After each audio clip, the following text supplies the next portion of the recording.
أعلن الرئيس الأمريكي دونالد ترامب استنفاذ الأهداف في إيران، وقال إن الحرب قد تنتهي قريبا. أسئلة كثيرة تطرح حول الأهداف الأمريكية في إيران، إضافة إلى تداعيات المعركة على الشرق الأوسط والمواجهة المباشرة بين حزب الله وإسرائيل. للإجابة على هذه الأسئلة نستقبل وإياكم مستشار الأمن القومي السابق في الولايات المتحدة جون بولتون للإجابة على هذه الأسئلة. سأبدأ بالسؤال الأول، بتقديرك هل فعلا حققت الولايات المتحدة أهدافها من هذه الحرب؟ وما هي هذه الأهداف؟ وسؤال استطرادي، هل أنت قلق من إعلان ترامب انتصارا سابق لأوانه؟ Well, I don't think Trump has been at all clear what his goals are. He and his senior advisors have stated many things, beginning with regime change and then going, I think, all the way down to Secretary of State Marco Rubio saying that the objective was to eliminate Iran's ballistic missile capabilities.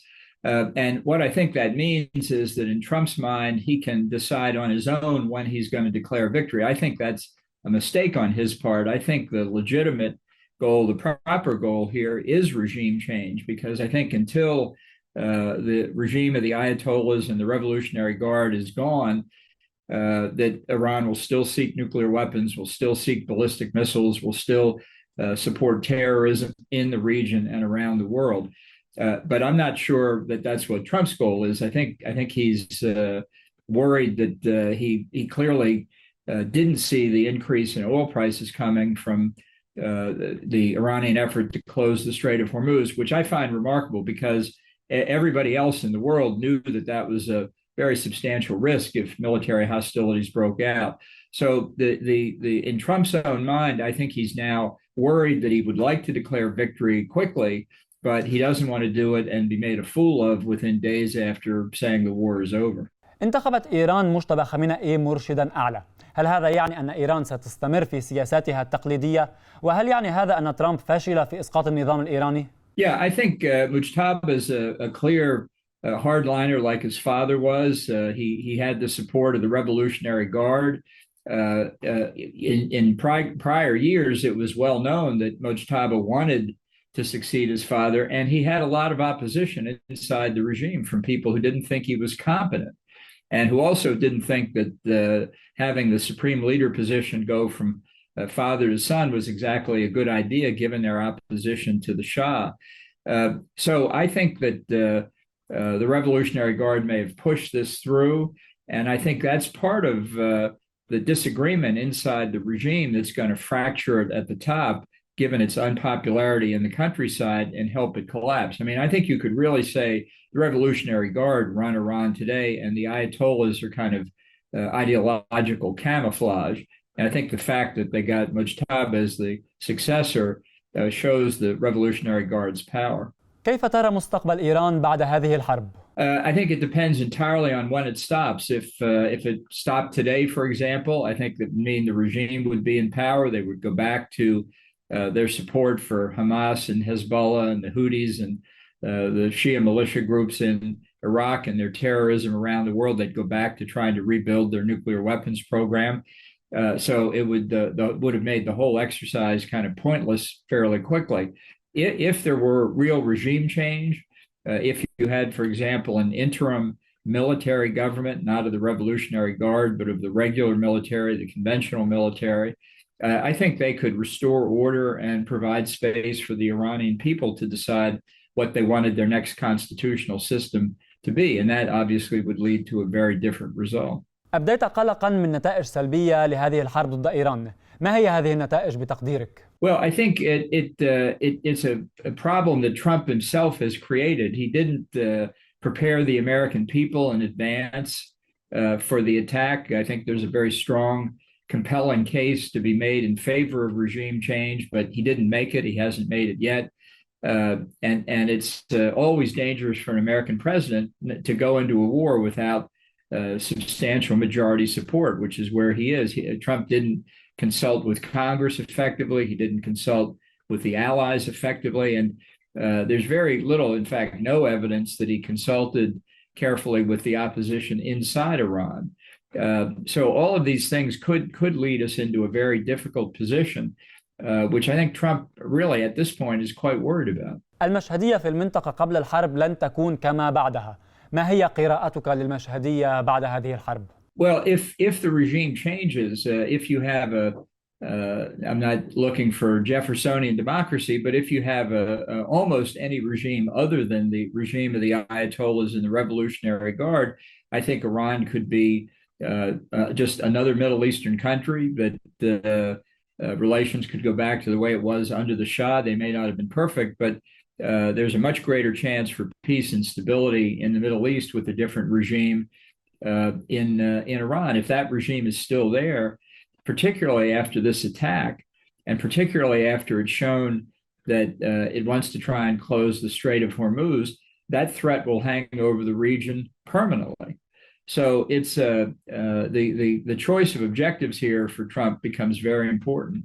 ما الذي يحتاجه الوضع الإيراني لتغيير النظام؟ Well, I think the regime is at its weakest point, its most unpopular point since it took power in 1979. I think the economic conditions of the country are really awful. I think that's what produced the demonstrations back in December and January. The young people, 2/3 of the population is under 30. The young people can see a different kind of life. They can see it on the internet when the regime allows it. They can see it across the Gulf.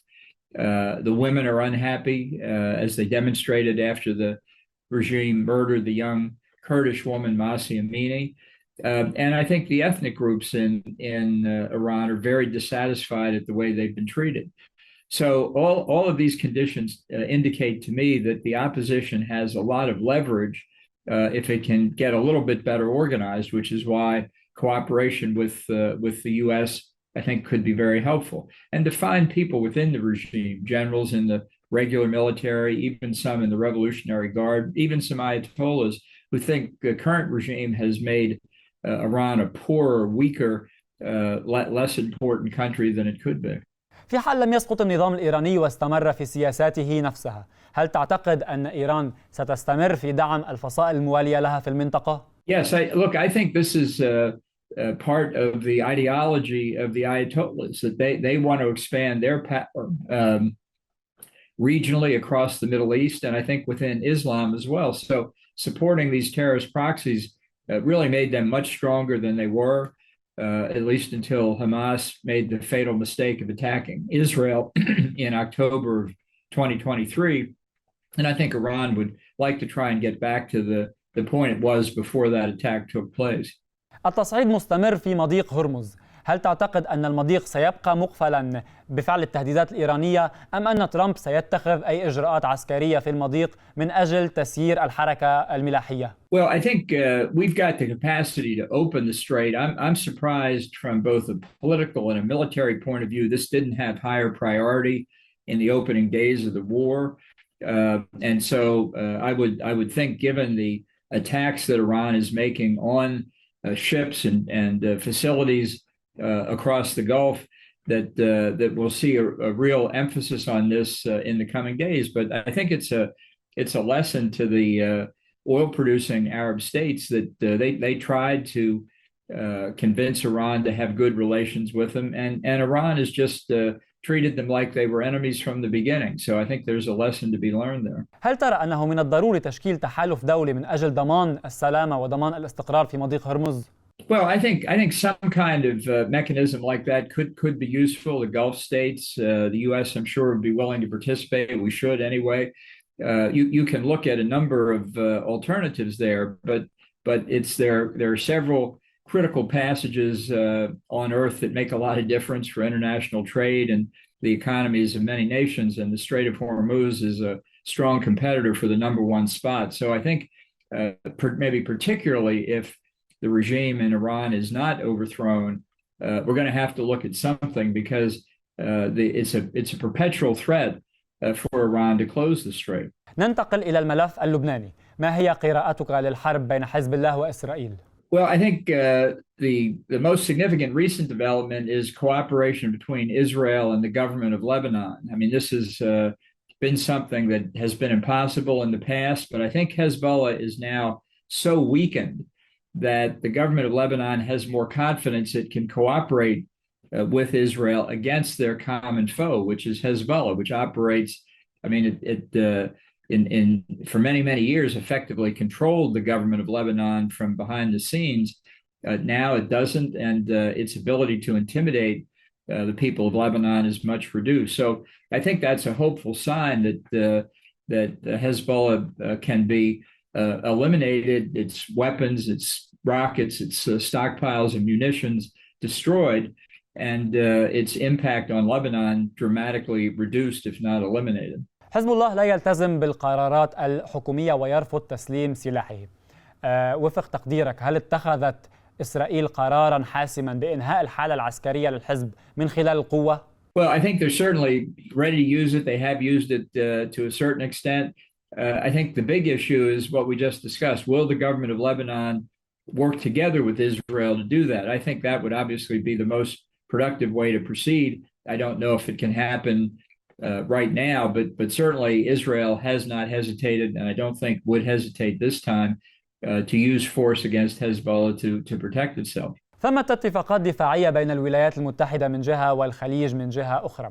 كيف ترى تطور هذه الاتفاقات وهذه العلاقات بين الولايات المتحدة والخليج بضوء الحرب الجارية في المنطقة؟ Well, I think we'd be happy to work closer with all the GCC members and enhance their defenses and hopefully they would be interested in joining in to a certain extent in finishing off the Iranian threat. If there's a new regime in Tehran, all kinds of possibilities would then be open. But there's never going to be peace and stability in the Middle East until that regime in Tehran is overthrown.